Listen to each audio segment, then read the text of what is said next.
दीवार के पास एक कोने में बनाई गई ये अनोखी अल्तमश और सुनहरा की पूरी दुनिया थी। मगर अब अल्तमश को ये दुनिया वीरान लगने लगी थी। इसके ख्वाब बड़े से बड़े होते जा रहे थे। उसने अनेक्सी के दरवाजे पर खड़े होकर हवेली की तरफ देखा। बरसों पुरानी ये हवेली आज भी आलीशान महल जैसी थी। जिस कदर खूबसूरत और पुरसुकून ये हवेली थी, यहाँ बसने वाले मकीनों के किरदार उतने ही बदसूरत और जिंदगियाँ बेचैन थी। सबका हिसाब होगा, मेरी माँ के एक एक आंसू का हिसाब होगा। आज के बाद अल्तमश बलोच सबकी नसों में जहर बनकर उतरेगा। अब इस हवेली का हर छोटा बड़ा मकीन अल्तमश बलोच के नाम से भी कांपेगा। पैंट की जेबों में हाथ डाले हुए इस वक्त गहरी नजरें हवेली पर जमाए खड़ा था। धूप की शिद्दत के बाद सुर्ख सफेद रंगत में यकजक सुर्खियां घुल आई थी। माथे पे बिखरे सुनहरे बालों को उंगलियों की मदद से सेट किया। तीसरी मंजिल की खिड़की पे कोई साया सा लहराया। जैसे ही पर्दा हटा और सामने उभरने वाले चेहरे को देखकर एक फातिहाना मुस्कुराहट उसके अनाबी लबों पर फैल गई। आज रात इनकी बाहों में गुजारी जाएगी। हवेली से बाहर निकलते ही उसका रुख कोर्ट की तरफ था। अदालत में सुनवाई की डेट लेनी थी। बस एक बार मैं माँ को लेकर हवेली के अंदर दाखिल हो जाऊं, उसके बाद इस हवेली की तकदीर बदल कर रख दूंगा। इसके दिमाग का तसलसल हवेली के इर्द गिर्द घूम रहा था, मगर अचानक एक बड़े ट्रक ने इसकी गाड़ी को टक्कर मारी। टक्कर ज्यादा जोर से नहीं लगी थी, बस गाड़ी का बैलेंस बिगड़ गया था। अपने सारे हिस्से बेदार करके तेज दिमाग को चलाते हुए उसने खुद को बचा तो लिया, मगर लम्हे के 1000वें हिस्से में वो ये भी समझ गया ये हमला कोई इत्तेफाक नहीं। तो अब बलोच खानदान इतना गिर गया। मैं भी किन से उम्मीद कर रहा हूँ। इन्होंने पीछे से वार करना ही सीखा है। अगर आज मुझे एक खरोंच भी आई तो मैं इनको ऐसे जख्म दूंगा जिसका कोई मरहम नहीं बना। लम्हे के 1000वें हिस्से में वो खुद को हालात से मुकाबला करने के लिए तैयार कर चुका था। गाड़ी फुल स्पीड में घुमाकर वो इस ट्रक की पहुंच से दूर तो निकल गया, मगर गुस्सा बढ़ता जा रहा था। आखिर इसमें भी बलोच खानदान का खून था। मैं इनके साथ जितनी शराफत बरत रहा हूँ, ये लोग मेरे उतने ही सर पर चढ़ते जा रहे हैं। इन्हें लगता है ये 24 साल पुराना वक्त है, मगर नहीं, ये इनकी भूल है। इन्हें लगता है आज भी इनका गुंडा राज चलेगा, मगर अफसोस अब उन्हें बताना होगा ना मैं आदम बलोच हूँ और ना ही इनकी साजिशों का शिकार होने वाला कोई राह चलता। इस पर जानलेवा हमला करवाया गया था, आज तक ऐसा नहीं हुआ था, और अब जब इसने अपने ही खानदान पर केस कर दिया तो इसकी जान को भी खतरा हो गया। ये खानदान मुझे अपने रास्ते से हटाना चाहता है, लेकिन इन्हें नहीं पता मुझे हटाने के चक्कर में ये खुद बर्बाद हो जाएंगे। अल्तमश का गुस्सा 7वें आसमान पर जा पहुंचा। इसका बस नहीं चल रहा था वो बलोच खानदान के एक एक फर्द की जान ले ले, मगर वो किसी बिलाकसूर इंसान की जान नहीं लेना चाहता था।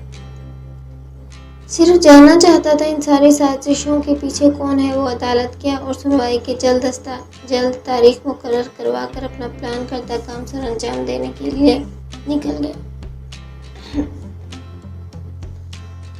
साबरी, निकाह के लिए तैयार हो जाओ। अल्तमश की आवाज़ पर उसने सर उठाया। साबरी खालिद बलोच की बेटी, जिसकी माँ का किसी को इल्म नहीं था। 17 साल पहले एक औरत इस बच्ची को हवेली के दरवाजे पर छोड़कर चली गई। इसका कहना था ये खालिद बलोच की बेटी है और इसकी औलाद ही वो ही पालेगा, क्योंकि इस बच्ची की माँ को खालिद बलोच ने तलाक दे दी थी और तलाक के बाद उसे अपनी ज़िंदगी शुरू करने का पूरा हक था। नई जिंदगी शुरू करने के लिए वो खालिद बलोच की हर याद खुद से दूर कर देना चाहती थी, इस बच्ची को भी। खालिद बलोच उस लड़की को लेकर अंदर चला गया और तमाम हवेली वालों से कहा कि ये उसकी भी बच्ची है और आज के बाद उसी के साथ रहेगी। इसीलिए साबरी उस दिन के बाद हवेली वालों के रहम करम पर पली थी। ये निकाह जायज़ नहीं है। वो चीख उठी, मेरे अब्बू और ताया तुम्हें नहीं छोड़ेंगे। कैसे जायज़ नहीं है? अल्तमश के सुकून में कोई फ़र्क नहीं आया। वो आराम से आकर उसके सामने बैठ गई। मैं अभी बालिग नहीं हूँ। साबरी ने डरते डरते उसकी तरफ देखा। शरई तौर पर जिस दिन लड़की को हैज़ आना शुरू होता है वो उसी दिन बालिग हो जाती है। कानूनी तौर पर लड़के की शादी की उम्र 18 और लड़की की 16 साल है। अगर मैं सही हूँ तो तुम इस वक्त 17 साल 2 महीने 13 दिन की हो, तो तुम मेरी मालूमात में इजाफा करो। ये निकाह किस पहलू से जायज़ नहीं है। इसमें मेरी मर्ज़ी शामिल नहीं है, मेरे घर वाले मौजूद नहीं हैं, आप ज़बरदस्ती कर रहे हैं। वो दोबारा रोने के दर पे थी, तो इसमें बुराई क्या है? पाकिस्तानी 95% शादियाँ बिना लड़की की मर्ज़ी की होती हैं। घर वालों की मर्ज़ी निकाह के बाद खुद शामिल हो जाएगी। अगर तुम निकाह नहीं करना चाहते तो फिर चलो, ऐसे ही ठीक है। कहाँ आप मुझे घर छोड़ कर आ रहे हैं? सावरी का दिल खुश हो गया। नहीं, बिना मेरा काम पूरा हुए तुम्हें घर छोड़ने का तो सवाल ही पैदा नहीं होता। बिस्तर पर चलते हैं, बाहमी मुलाकात करते हैं। मुझे तुमसे ख़ानदान का वारिस चाहिए। तुम्हें तो पता होगा खानदानी वारिस के लिए हवेली में कितने फसाद होते हैं। अब खानदान का छोटा बेटा वारिस लाने के लिए पूरी मेहनत कर रहा है, मगर कामयाब नहीं हो पा रहा। तो खानदान के बड़े पोते का भी कुछ फर्ज बनता है। अब मुझे ही कोशिश करनी होगी। सावरी को अब सही मानों में खल्क खुश्क हुआ था। ये गुनाह है, आप मेरे साथ ऐसा नहीं करते। वो अपनी जगह से उठ खड़ी हुई। कोई है, मुझे बचाओ, कोई है। खौफजदा नजरों से अल्तमश को देखते हुए उसने दरवाज़ा पीटना शुरू कर दिया। पुरसुकून बैठा कुछ देर वो उसे देखता रहा, जिसका बस नहीं चल रहा था कैसे भी यहाँ से दूर चली जाए। उसे बिन पानी की मछली की तरह तड़पते देख जैसे अल्तमश को सुकून मिल रहा था।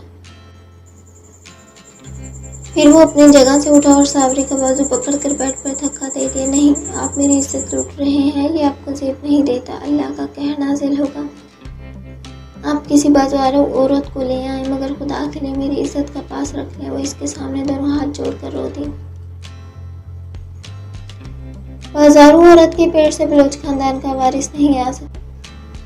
ये तो बलोच खानदान की ही किसी लाडली के बदन से आएगा। शर्ट के बाजू फोल्ड करता वो बेड पर आ बैठा। सावरी अपनी जगह से खिसक कर बेड के दूसरी तरफ से उतर जाने का इरादा रखती थी, मगर अल्तमश ने इसके दोनों पांव पकड़कर उसे अपनी तरफ खींचा। तुम यहाँ से नहीं जा सकती। इसका दुपट्टा गले से उतार कर सावरी की दोनों कलाइयों को एक ही मुट्ठी में जकड़ा। अगर निकाह कर लेते तो ये सब कुछ इस तरह नहीं होता। अल्तमश ने यह बात ऐसे कही जैसे उसे इस बात का बहुत अफसोस हो, मगर आंखों से एक वहशत सी टपक रही थी। नहीं, सावरी ने नफी में सर हिलाया। गलत है, बहुत गलत है। मैं जानती हूँ आप सिर्फ मुझे डरा रहे हैं, आप ऐसा नहीं करेंगे। वो आंखों में डूबता यकीन लिए इसकी तरफ देख रही थी कि शायद वो इसके यकीन पर हामी भर दे, मगर नहीं, इसके सीने में शायद दिल नहीं कोई पत्थर था। इसीलिए वो सावरी के किसी बात पर यकीन पर पूरा नहीं उतरा। मैं सिर्फ इतना चाहता था, हमारे दरमियान जो ताल्लुक बने वो निकाह की बुनियाद पर बने। लेकिन तुम ऐसा नहीं चाहती, तो मुझे ये हराम ताल्लुक ही जोड़ना पड़ेगा। लेकिन तुम फिक्र नहीं करो, इसके बावजूद भी हमारा जो बच्चा होगा मैं उसे अपना और अपने ख़ानदान का नाम दूंगा। वो हमेशा मेरे साथ रहेगा, क्योंकि वो मेरा वारिस होगा। अल्तमश ने सर्द लहजे में कहकर उसकी गर्दन में अपना सर छुपाया। इसके दहकते होंठों की गर्दिश जब अपनी गर्दन पर महसूस हुई तो सावरी का दिल किसी ने मुट्ठी में ले लिया। पूरे बदन में सा दौड़ गया। छोड़ दे मुझे, ये गुनाह है, ये गलत है, आप गुनाह कर रहे हैं। वो जोर जोर से चीखने लगी। आंखों से बेतहाशा आंसू बहने लगे, मगर वो अपने अमल में जारी रहा। इसे भला कहाँ फर्क पड़ने वाला था? जिसके सीने में सिवाय नफरत और आग के आज तक कुछ न रहा हो, वहाँ सावरी के चंद आंसू जाया थे। गर्दन से होती इसकी शिद्दतें जब सावरी के सीने तक आई तो इसका दिल मानो हलक में ही कहीं अटक गया हो। नहीं, प्लीज रुक जाएं। पल भर में ही वो फैसला कर चुकी थी। निकाह कर ले मेरे साथ निकाह कर ले। आप इस गुनाह के मर्तकब होना चाहते होंगे, लेकिन मैं नहीं होना चाहती। मुझे ये गुनाह नहीं करना। जानते बूझते अगर मैं ये गुनाह करूंगी तो खुदा मुझसे नाराज हो जाएगा। वो इस कदर बेतहाशा रो रही थी कि अल्तमश को अपना अमल जारी रखना मुहाल हो गया। खामोश नहीं रह सकती, मैं जो कर रहा हूँ मुझे करने दो। वो यकदम इतने जोर से दहाड़ा कि सावरी का पूरा वजूद लर्ज़ उठा। मैंने कहा आपको जो करना है आप कर लें, लेकिन पहले मेरे साथ निकाह कर लें। इसकी फरमाइश पर वो अशश कर उठा।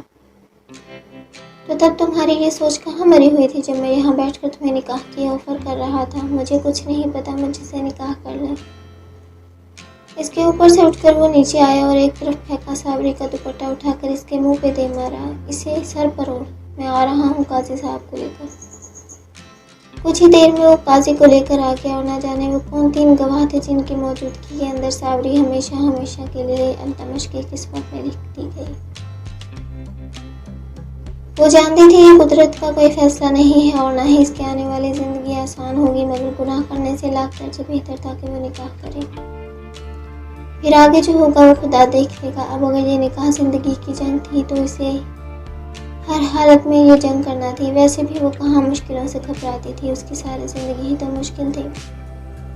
बचपन से लेकर अब तक उसने नफ़रत ही तो सही थी, और अब अगर अल्तमश भी उसे नफ़रत का निशान बनाने जा रहा था तो भला क्या दूसरों से मुख्तलिफ कर रहा था। सबने उसे इसी तरह तो बरता था। वो जानती थी औरतों को पाँव की जूती समझना बलोच खानदान की रिवायत है, और इसके साथ ये रवैया तो बचपन से हो रहा था।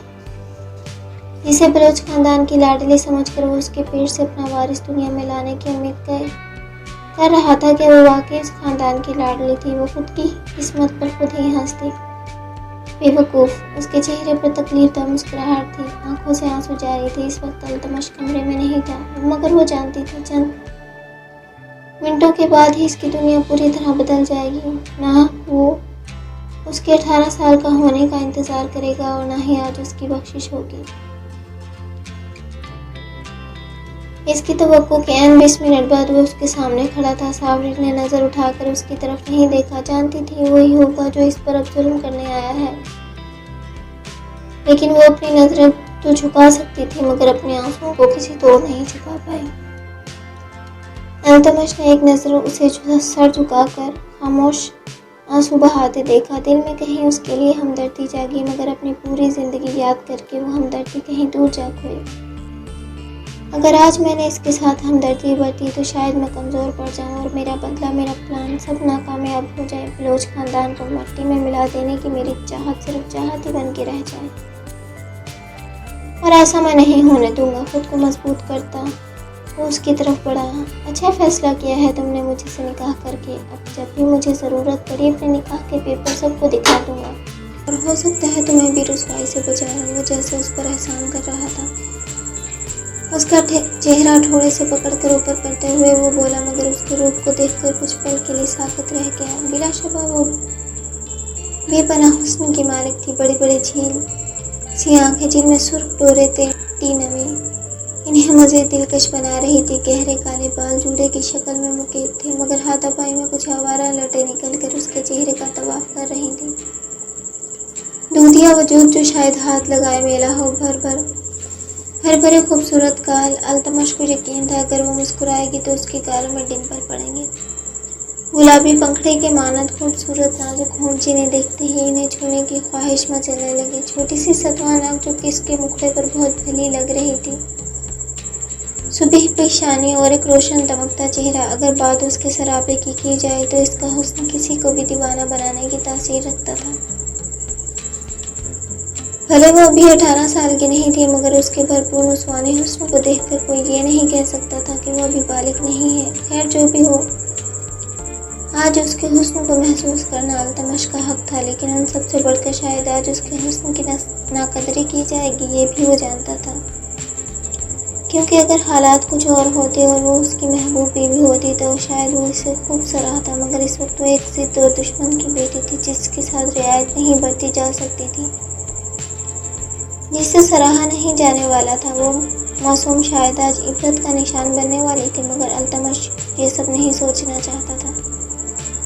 इसीलिए उसके गले से दोबारा दुपट्टा उतार कर ज़मीन पर फेंक दिया। एक बार फिर खुद को बेपर्दा होते देख सावरी ने ज़ोर से आंखें मींच लीं। अल्तमश ने अपनी शर्ट निकाल कर ज़मीन पर फेंकी और अब वो पूरे हक से उसके वजूद पर हावी होने के लिए तैयार था। इस बार उसने सावरी के दामन को ऊपर की तरफ ले जाकर कमीज़ निकालना शुरू किया। वो जो खुद को हर अमल के लिए तैयार किए बैठी थी, खुद को बेलिबास होता देख इसका सारा सब्र जवाब देखे, ऐसा नहीं करें प्लीज़। एक बार फिर वो इल्तिजाओं पर उतर आई, मगर अब तो निकाह हो चुका था। रिहाई मुमकिन ही नहीं थी। अल्तमश भी शायद बहरा हो गया था।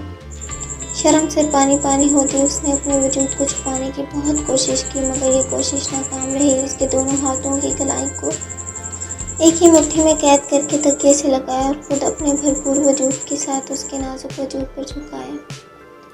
अब अगर तुमने मुझे रोकने की कोशिश की तो यहीं तुम्हारी कब्र बना दूंगा। अल्तमश की सनसनाती सरगोशी सावरी के कानों से टकराई।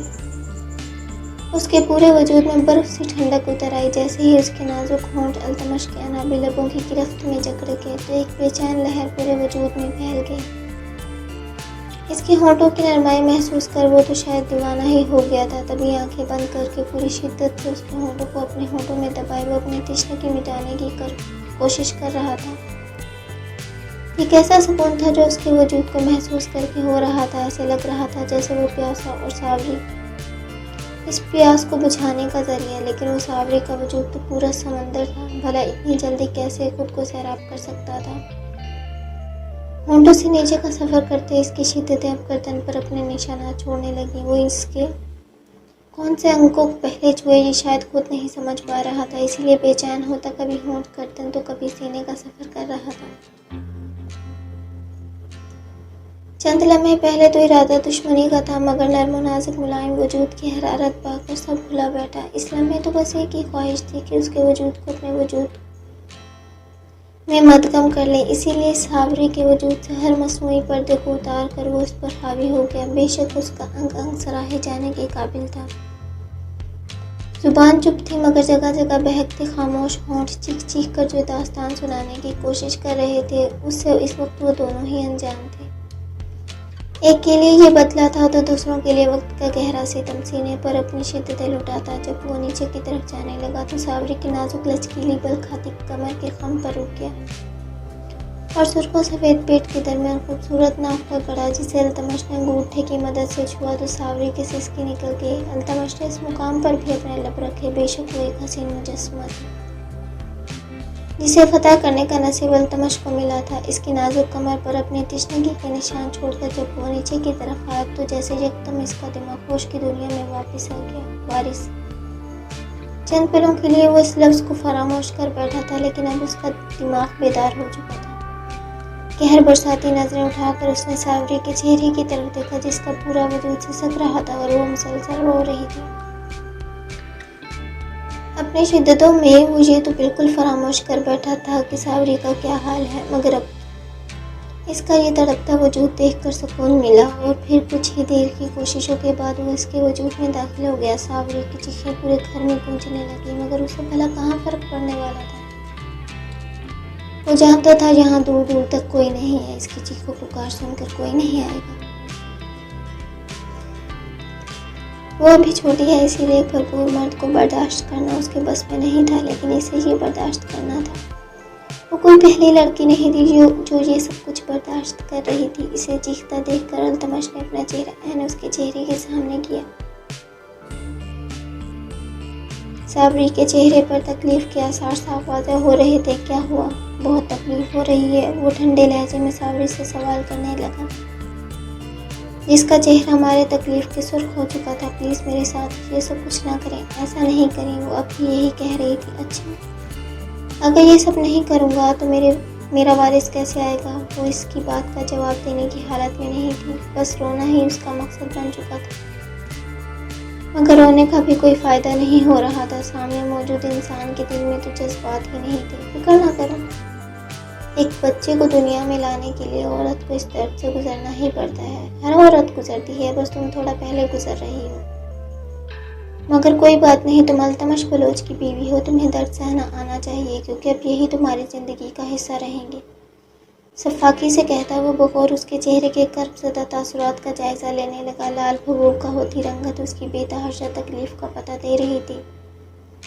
अल्तमश के शिद्दत भरे मुजाहरे पर वो सर उठाकर तकिए पर पटकती गहरा सांस लेकर अल्तमश ने अपनी मजबूत उंगलियां उसके बालों में फंसाईं और नरमी से सावरी के होंठों को छूते हुए उसकी बेचैनी को तस्कीन में बदलने लगा। रिलैक्स हो जाओ। मगर उसका हचकोले खाता वजूद दर्द में कमी महसूस नहीं कर पा रहा था। लेकिन शायद अल्तमश के लम्स में कोई जादू था। वो पुरसुकून हो रही थी, मगर आंसू तो शायद आज रात की सौगात बन गए थे। ये नहीं रुक सकते।